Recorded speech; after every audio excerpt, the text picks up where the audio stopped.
Welcome back ناظرین بات ہو رہی ہے کہ جو اندرونی محرکات ہیں، جو کہا جا رہا ہے کہ فرقہ واریت ہے، اس کو پروان چڑھایا گیا ہے، اور یہ کہا جا رہا ہے کہ منافقت ہے جس کے نتیجے میں ریاست نے بھی سرپرستی کی ہے۔ حالانکہ اب حالات ایسے ہیں کہ لوگ سوال اٹھاتے ہیں کہ کبھی ممکن ہے کہ جس ریاست کو خود اٹیک جس پر ہو رہے ہوں، جہاں آپ نے دیکھا فوج کے مختلف ایجنسیز وغیرہ پر اٹیک ہوئے، آیا یہ ریاست خود اس طرح کے جو ایلیمنٹس ہیں ان کی سرپرستی کر سکتی ہے؟ ڈاکٹر صدیقہ آپ کچھ کہہ رہی تھی اس کے حوالے سے۔ میں بہت جلدی سے ایک چیز عرض کرنا چاہتی ہوں، وہ یہ ہے کہ مختلف گروپس ہیں، کچھ گروپس ہیں، ہماری جو کاؤنٹر ٹیررزم کی پالیسی ہے اس میں کچھ گروپس ہیں جو کہ ہم پہ حملہ نہیں کر رہے، اور کچھ ہیں جو کہ ہم سے لڑ رہے ہیں، جس کو ہم نے ٹی ٹی پی کہہ دیا، ٹھیک ہے۔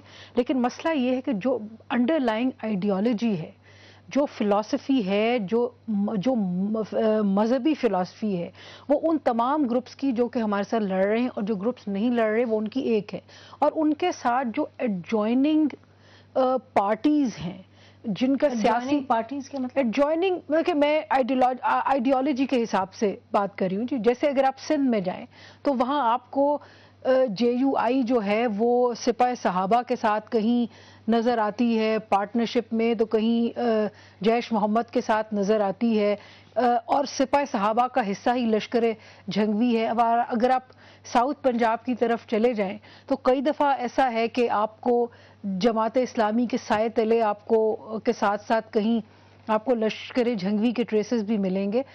یہ ایک آئیڈیالوجی ہے، اور اس آئیڈیالوجی میں اور 9/11 کی بات ہوتی ہے، کلیش آف سویلائزیشنز کی، لیکن ہمارے ہاں 9/11 سے پہلے آپ یہ دیکھیے کہ شیعز کا جو جینوسائیڈ ہوا ہے، مختلف جگہ پہ مارے گئے ہیں۔ بہت بھاری لفظ نہیں ہے، مطلب نہیں جی، جینوسائیڈ جب آپ ایک کمیونٹی میں لوگوں کو، نہتے لوگوں کو یعنی کہ ٹارگٹ کریں گے تو اسے آپ جینوسائیڈ نہیں کہیں گے تو اور کیا کہیں گے؟ اسکیل کی بات ہے، لیکن بہرحال آپ نے دیکھا کہ احمدیوں کو بھی مارا گیا، 200 مار دیے گئے، یہ تو بات بڑھے گی، تو بات بڑھے گی۔ یہ 2-3 چیزیں جو ہے نا ہو گئی ہیں۔ پہلی بات تو یہ ہے کہ جماعت اسلامی کبھی بھی فرقہ پرستی میں یا فرقہ واریت کے اندر نہ بلیو کرتی ہے۔ ہمارے اندر سارے فرقے شامل ہیں، ہم سب فرقوں کے ساتھ ہیں، ہم اتحاد امت کے بھائی ہیں۔ بنایا تھا بالکل ایک پلیٹ فارم بنایا تھا، ہم نے تو ایک پلیٹ فارم بنایا تھا، ہم تو اب بھی اکٹھا کر رہے ہیں۔ دوسری بات یہ ہے جی کہ یہ جو ہے شیعہ اور سنی اور یا اہل حدیث یا فلاں، یہ ہمارے ہاں سرے سے کوئی اختلافات موجود نہیں ہیں۔ یہ اختلافات پیدا کیے ہیں استعمار نے، جنہوں نے پاکستان پر یا افغانستان پہ یا جہاں بھی انہوں نے حملے کیے ہیں، یہ ان کی طرف سے پیدا، ورنہ لوگ ساتھ ساتھ رہتے ہیں۔ غامدی صاحب یہ بڑی اہم بات کی ہے، انہوں نے یہ فرما رہے ہیں فرید پراچا صاحب کے جو یہ فرقے ہیں ان میں تو اتنا کوئی ڈیوائیڈ ہے نہیں، یہ انہوں نے جنہوں نے افغانستان پہ اٹیک کیا کروائی، یا نہیں آپ کا اشارہ امریکہ کی طرف ہے؟ امریکہ کی طرف ضرورت ہے، انہوں نے عراق میں بھی یہی پیدا کیا، اسی پہ انہوں نے وہاں پہ حالات کا ایک رخ پیدا کیا، شیعہ اور سنی کا۔ غامدی صاحب آپ کی بڑی ریسرچ رہی ان سب چیزوں پر، جب آپ یہاں موجود تھے تو آپ کیا فرمائیں گے اس کے بارے میں؟ میں تو بڑے ادب کے ساتھ یہ عرض کروں گا کہ صورتحال ایسی نہیں ہے۔ استعمار کا بھی اپنا ایک کردار ہے اور اس کی تاریخ ہے، ہم اس سے واقف ہیں، لیکن یہ بات بالکل درست ہے کہ یہ نظریاتی لوگ ہیں، ان کے نظریے کی بنیادیں، ان کے فکر کی بنیادیں لکھی ہوئی موجود ہیں۔ وہ قرآن مجید کی آیات سے استدلال کرتے ہیں، وہ احادیث سے استدلال کرتے ہیں، ان کے علماء ہیں، وہ اپنا نقطہ نظر پیش کرتے ہیں۔ اس میں 3 چیزوں کو بڑی بنیادی حیثیت حاصل ہے۔ ایک نہی عن المنکر کے بارے میں ان کا نقطہ نظر ہے، جو لال مسجد کے زمانے میں بھی سامنے آیا تھا کہ اگر برائی کو ہم دیکھیں گے اور ہم منظم ہیں تو ہم برائی کو ہاتھ سے مٹا دینے کی کوشش کریں گے۔ اب وہ برائی ان کے نزدیک، ان کے نقطہ نظر سے کوئی بھی ہو سکتی ہے۔ مثال کے طور پر ایک مزار بھی کسی کے نزدیک برائی ہو سکتا ہے، کسی شخص کا جا کر کسی مزار پر سجدہ کرنا یا دعا مانگنا بھی کسی کے نزدیک برائی ہو سکتا ہے۔ تو نتیجہ یہ نکلتا ہے کہ وہ برائی یا منکر کو خود طے کرتے ہیں اور اس کے بعد اپنا مذہبی فریضہ سمجھتے ہیں کہ اس کو وہ ہاتھ سے مٹا دے۔ وہ کفر کے خلاف جنگ کرنے کو بھی مذہبی فریضہ سمجھتے ہیں۔ یہ چیزیں ان کے لکھی ہوئی ہیں۔ آپ اس میں تاریخ میں جاتے ہیں تو جب القاعدہ وجود میں آئی ہے، اس وقت خوست میں جو ڈکلیریشن ہوا تھا آپ اسے پڑھ لیجئے، اس میں انہوں نے باقاعدہ طریقے سے قرآن مجید کی آیات لکھ کر استدلال کیا اور یہ بتایا ہے کہ ہم کفر کے خلاف جنگ کی ابتدا کر رہے ہیں، اور قرآن مجید کے ارشاد کی روشنی میں اب ہم مشرکین کو دنیا سے مٹانے کے لیے اٹھ تو پڑیں گے۔ پھر پراچا صاحب یہ تو امریکہ اور ہندوستان اور اسرائیل سے ہٹ کر کے جو گاندھی صاحب فرما رہے ہیں وہ تو کہہ رہے ہیں کہ یہ جو گروہ ہیں ان کی اپنی ایک سوچ ہے۔ دیکھیں نا جی، کہاں سے بات کہاں گاندھی صاحب پہنچا رہے ہیں۔ یعنی 28 ممالک نے افغانستان پر حملہ کیا، اس وقت تو کوئی یہ مسائل اور یہ چیزیں موجود نہیں تھیں۔ ایک افغان بھی 9/11 کے واقعے میں شامل نہیں تھا، کوئی وہاں کا شہری نہیں تھا۔ ایک آزاد ملک پہ حملہ ہوا، مسجدیں مسمار کر دی گئیں، کھنڈرات میں بدل دیا گیا، اور اس کے بعد جو ان کا مقابلہ کر رہے ہیں ان کے پاس کوئی طیارے نہیں ہیں، کوئی ٹینک نہیں ہے، ان کے پاس کچھ نہیں ہے، نہتے مقابلہ کر رہے ہیں۔ اور اس کے بعد یہ کہ جو کچھ واقعات دنیا میں اب ہو رہے ہیں، یعنی پاکستان میں جو ڈرون اٹیک ہو رہے ہیں، یہ کاؤنٹر انسرجنسی کی جو رپورٹ دی گئی تھی کانگریس میں 1 اور 140 کی بات کہ ایک القاعدہ کو مارنے کے لیے 140 صاحب جو امریکہ کی پالیسی ہے، جو ان تمام ممالک کی پالیسی، وہ تو اپنی جگہ ہے اور وہ سب کو عیاں ہے، اس کی حقیقت کیا ہے اور اس میں اتنی بڑی جو غلطیاں ہیں۔ دو پہلو الگ کر لینا جی۔ میں پہلی بات جو گاندھی صاحب بات کر رہے ہیں وہ ان گروہوں کی بات کر رہے ہیں۔ جو کچھ امریکہ کر رہا ہے، جو یہاں پر ریاستی دہشت گردی ہو رہی ہے، اس کے خلاف ایک لفظ نہیں کہتے۔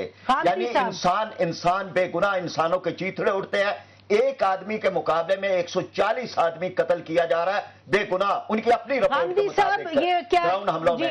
ڈاکٹر عافیہ صدیقی کو 86 سال قید ہو گئی ہے۔ لیکن وہ آپ چیز کنفیوز نہیں کر رہے ہیں۔ دیکھیں نا، قرآن پاک کو نظر آتش کرنے کی بات ہے، یہ کوئی یہاں کا یہ سلفی اور لیکن جو ملک کے جی ڈاکٹر میں ایک سیکنڈ عرض کر دوں، دیکھیں ہر چیز کا ایک پہلو ہوتا ہے، یہ بالکل اگنور کر رہے ہیں، ایک پہلو کو بالکل مختلف اگنور کر رہے ہیں۔ ڈاکٹر عافیہ کا مسئلہ لے لیں۔ نہیں، تھوڑا سا میں اس پہ آنا چاہتی ہوں، گفتگو کو فوکس میں رکھیں کہ پاکستان کے اندر جو ہو رہا ہے وہ کیا ہو رہا ہے، کیونکہ جو امریکہ کر رہا ہے اس کی تو سب متواتر۔ وہ تو دیکھیں ہم اس کی بھی کر رہے ہیں، یہاں جو لوگ جیتے ہیں وہ اس کی تو مذمت کرتے ہیں، اس کی نہیں کرتے۔ دیکھیں بات یہاں سے شروع ہوئی کہ یہاں جو ان لوگوں نے کارروائیاں شروع کی پاکستان میں جو کارروائیاں شروع کی، اس کی بنیاد انیشلی ان لوگوں نے یہ بنائی القاعدہ نے کہ پاکستان چونکہ امریکن وار لڑ رہا ہے افغانستان میں، اس کو سپورٹ کر رہا ہے امریکن وار کو، اس لیے یہاں پر انہوں نے کارروائیاں شروع کی۔ القاعدہ کے جو بڑے بڑے ایڈیولوگس تھے انہوں نے تکفیر کی پاکستان آرمی کی، پاکستان کے لوگوں کی اور تمام ان سیاسی جماعتوں کی جو امریکن وار کو سپورٹ کر رہے تھے افغانستان کے اندر۔ یہاں سے بات شروع ہوئی، لیکن چونکہ مسئلہ یہ تھا کہ یہاں پر آلریڈی سیکٹیرین ڈیوائیڈ تھی اور 80 کی دہائی سے چل رہی تھی، پراکسی وارز تھے، پراکسی وار لڑے جا رہے تھے پاکستان کے، ایران کے، عراق کے، سعودی عرب کے، ٹھیک ہے نا، تو وہ یہ تمام چیزیں مکس ہو گئی۔ اور اب جی باری صاحب آپ کچھ کہنا چاہ رہے ہیں؟ میں کہنا یہ چاہ رہا تھا کہ جہاں تک ابھی پراچا صاحب کہنا ہے کہ امریکی دہشت گردی یا مغربی دہشت گردی یا جو بھی ہے اس کو ہم سب کنڈیم کرتے ہیں، اور اگر ہمیں اس میں طاقت ہے ان کو مخالفت کرنے کی تو وہ ہم کو کرنا چاہیے، لیکن جو جس طرح سے وہ بے گناہ لوگوں کو مان رہے ہیں، ہم تو بے گناہ لوگوں کو مارنے کو وہ تائید نہیں کر سکتے ہیں۔ بھائی امریکہ کے اگر آپ خلاف ہیں یا کسی کے بھی خلاف ہیں، آپ ان سے لڑیں۔ بے گناہ پاکستانی مسلمانوں کو درگاہوں میں مارنا جو بھی مار رہا ہے وہ تو کنڈیم کرنا ضروری ہے، اور کنڈیم اس طرح سے کیا جائے کہ ہمیں سچ بول کے ایک نشاندہی کرنا ہے کہ کون لوگ کر رہے ہیں، وہ سب جانتے ہیں، اور ان کی جس طرح سے بھی ہو ہمیں ایک یہ بات ماننا پڑے گی، انگریزی کا فریز کہیں کہ we are at a state of war with them.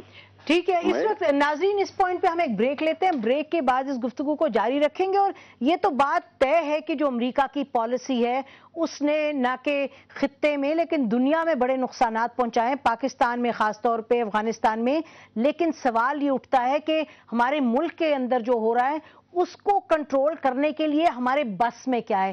سب سے پہلے ہمارے بس میں وہ ایلیمنٹس ہیں جو ہمارے ملک کے اندر ہیں، اس لیے فوکس اسی پر رکھیں گے اگلے سیشن میں ایک بریک کے بعد۔